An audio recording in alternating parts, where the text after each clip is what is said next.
Hello and welcome to part 3 of Irish Eyes on Wrestling, the first week of the show.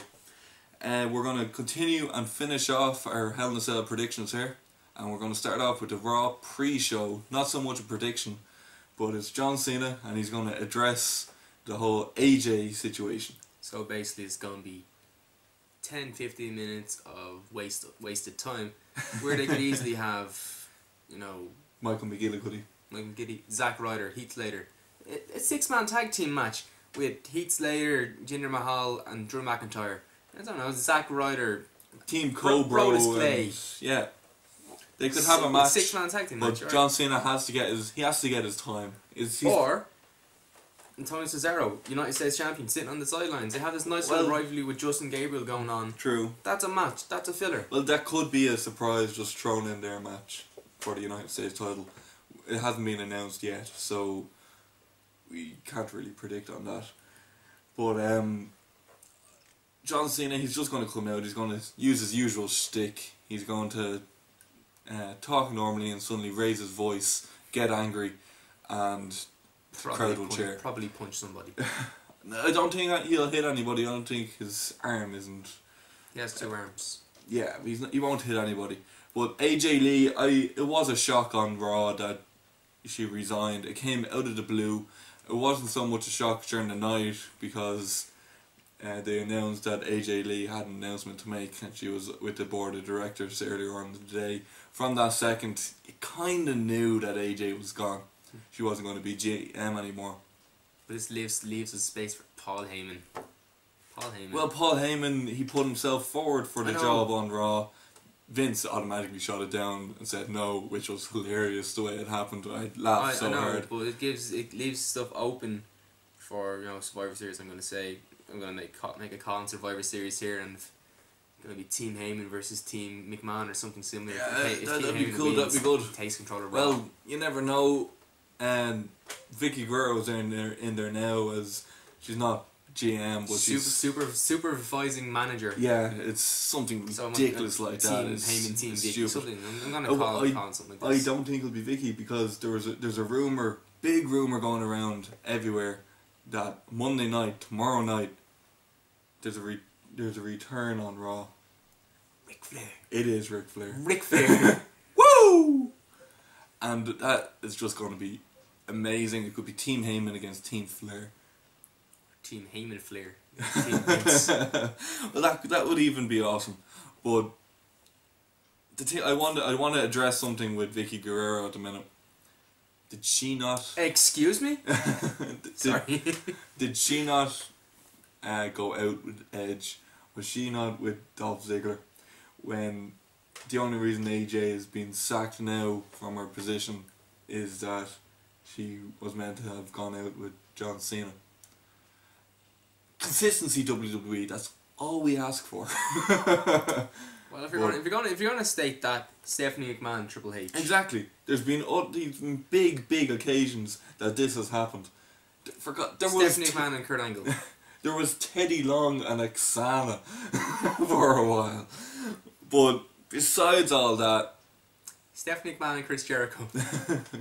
Besides all that, AJ was getting a bit stale in that position, and I'm glad she can move away from the GM and just be the crazy chick again, because that's all we love about AJ. She was a great crazy chick, and guys, we love crazy chicks. Okay, we're going to get back into the predictions, and it's going to be Team Hell No versus Team Rhodes Scholars. This is going to be a great match. Yeah, there's a lot of potential coming towards this match. 2 brand new tag teams, 4 very talented guys. Daniel Bryan, outstanding. Kane, it's funny. He changes all the time. He can change. If he's going against Big Show, he'll be a different wrestler. Against Daniel Bryan, he'll be a different wrestler. He can adapt in ring, and that's why he has lasted in the WWE for so long. More than 25 years at this stage. Isaac Yankem. Dr. Isaac Yankem. Yes, the dentist. But the man everything he's been doing since this whole gimmick thing, the 4-way love triangle with AJ. Since then, Daniel Bryan and Kane, I've looked forward to turning on Raw to watch these.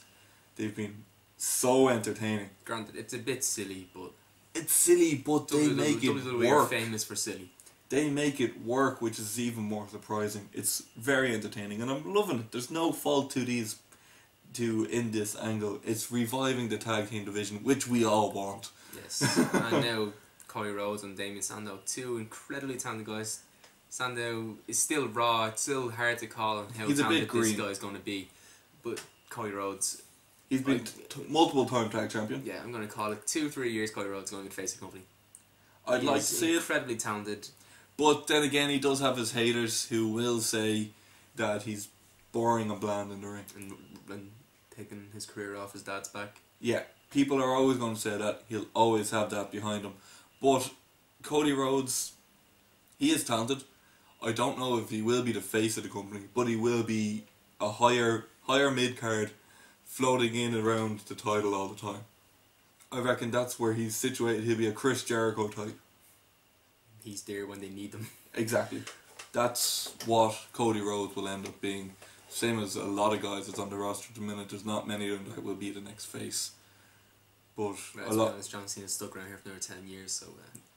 Cena's on the way out. Cena's gone. Cena's gone. With his elbow at the minute. But Team Hell No have to win. There's Yeah, I no think there's no it's point in making them lose. too risky to drop titles from those two competitors, and there isn't much space for them at the minute in current rivalries to have Daniel Bryan or Kane re-challenging the tag team titles. Leave it Or till for the main title, sorry. But I reckon they should keep it until maybe Royal Rumble. Royal Rumble towards Elimination Royal Chamber, Rumble. and then they explode on each other, and they have a big ending match at WrestleMania. It would be outstanding. Well, if that's the case, if that's going to happen, have them lose tag team titles at Elimination Chamber, Royal Rumble. Yeah, lose the tag team titles then, and then they work a program, and they finally, the big, over a year long, culminates in them fighting at WrestleMania.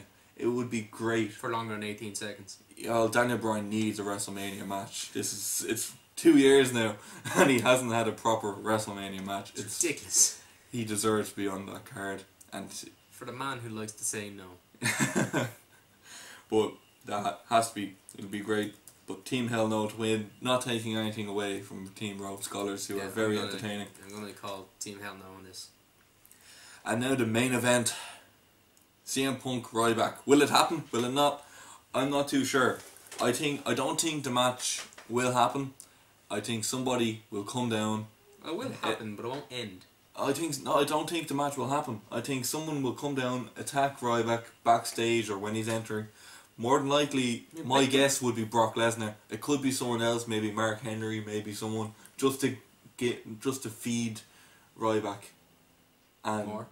Huh? Yeah, that's why I was saying. But just to feed Ryback, he can't be in the WWE title picture right now because 1, Punk can't lose a streak. 2, Ryback can't lose a streak. That's all Ryback's character is the streak. When he loses that, he doesn't have a character. Same thing happened to Goldberg when he used a taser on, which was ridiculous. His character was gone.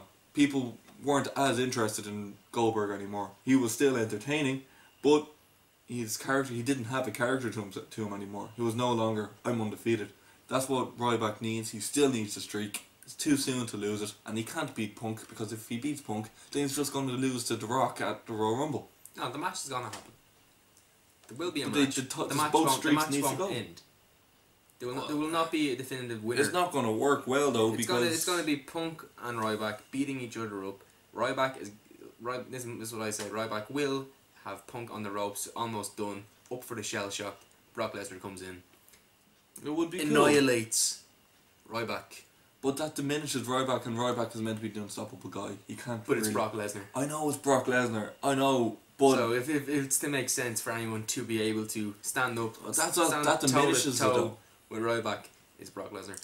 A screwy finish like that, and WWE have put themselves in the position that they can only do a screwy finish, and I don't like it. This can be. They need a screwy finish, but it diminishes Punk's title reign having a screwy finish this late on, and it diminishes Ryback's character in having a screwy finish to a match. It diminishes both. They need to make a decision. Screw Ryback over and his character will be gone, and he won't last much longer in the business without that. Let's see what Skip Sheffield. Yes, he was that, but Ryan, his real name Ryan something. He was in Tough Enough. yeah, but he's not going to last much longer because everyone now recognises him as Ryback. The streak. He will be Ryback for his career. They should, if they really wanted to make Ryback, have him keep the streak going past WrestleMania, all the way till WrestleMania 30, and go against The Undertaker. Streak versus streak. Ryback will be up there. He will know what he's doing in the ring completely. He won't be green anymore, because he is still a bit green. We haven't seen what he can do in the ring fully yet, because he's only really had jobbers to him. Again, this is why I say this match will be a test, and this will be an interesting match. It'll be interesting to see what he does, but if Undertaker wants to leave by pushing someone to the hilt, let him get fed to Ryback. I can't see another whole year and a half of Ryback. I'd enjoy it. I think it would be great to see Ryback continue that. He'd beat Goldberg's record, which would be just cool to see. Vince would love it, because Vince loves big guys like Ryback. So it would just be cool. It would be good for business more than anything, because Ryback would instantly then be a star. They could book the streak versus streak as the biggest thing ever, and if Ryback then beats The Undertaker, you have a guy that looks undefeatable. Okay, it's a good point to make, but I'm gonna call Ryback. I think Ryback Simply too. for the fact that there's controversy surrounding Punk at the minute with the alleged attack on the fan. It's a bit risky to have Punk continue where if a lawsuit comes up and Punk's out of the company for a little while, at least they can have the title rest on Ryback. And then the whole thing with The Rock at Royal Rumble, they want to keep a streak with Ryback. What better way than having beaten The Rock? He could do that. They also have another thing. Ryback could beat Punk, have the title, and then just say he doesn't want the title anymore. He just wants to beat up people. That's terrible. It's terrible, but creative could do it if they wanted, and they could just have Ryback drop the title. It's stupid, but you know the way creative is. They're not original with their ideas. It could very easily happen like that, but yeah. Then again, I don't think the match will happen. I still think Brock Lesnar. I don't think the match will happen, but if I have to choose, I'll go with Ryback, because if they make Ryback lose, his character's over and he will be future endeavoured quite soon. Whereas Punk he's had a long title reign, but it can end. It can end, and he will still go down as the 9th longest reigning WWE champion in history. It can end. It's not the end of the world. It's not the end of Punk's Punk, career. Punk is big enough to bounce back. Yeah. Ryback, he's on the streak. He has nothing else to his character. He doesn't speak. Yeah, he can't. He doesn't speak. I don't know He how has he people. can speak. He has people chanting "Feed me more," and finish it, which is great to hear the crowd do it. And then, yes, at the start of all the matches, you have the Goldberg chants going on, but nobody pays attention to them anymore, because he has to feed me more. He has to finish it. He is entertaining in the ring, and that clothesline is just amazing. And Shell Shocked is entertaining. It's just, we are going to want to see him do it the Big Show. Brock Lesnar could do it the Big Show. John Cena could do it the Big Show. Well, those guys could lift the Big Show. No, Big Show jumps. Yeah, but with the Shell Shock, can Ryback march with Big Show? Can he march? And with the Shell Shock, you've seen it with Tensai. You don't jump with the Shell Shock. He has to power lift. It's the way their body is angled. He has to power lift them up, and he couldn't do it to Tensai a couple of weeks ago on Raw. Could he do that to the Big Show? But he couldn't lift Tensai. Could he lift the Big Show? That's the big question. We're gonna want to see it. So that's the ultimate test. They should have it at a couple live shows. Make sure he has it down before they even think about feeding Big Show to Ryback. That's my opinion. And anyway, Ryback to win. You have our predictions. There's the end of the week 1. I'm Carl Sherlock, at Carl Sherlock on Twitter. I'm Chris Sherlock at Chris Sherlock on Twitter. I'll be back next week. If you want to get in contact, use those Twitter handles or hashtag IEOW. So long.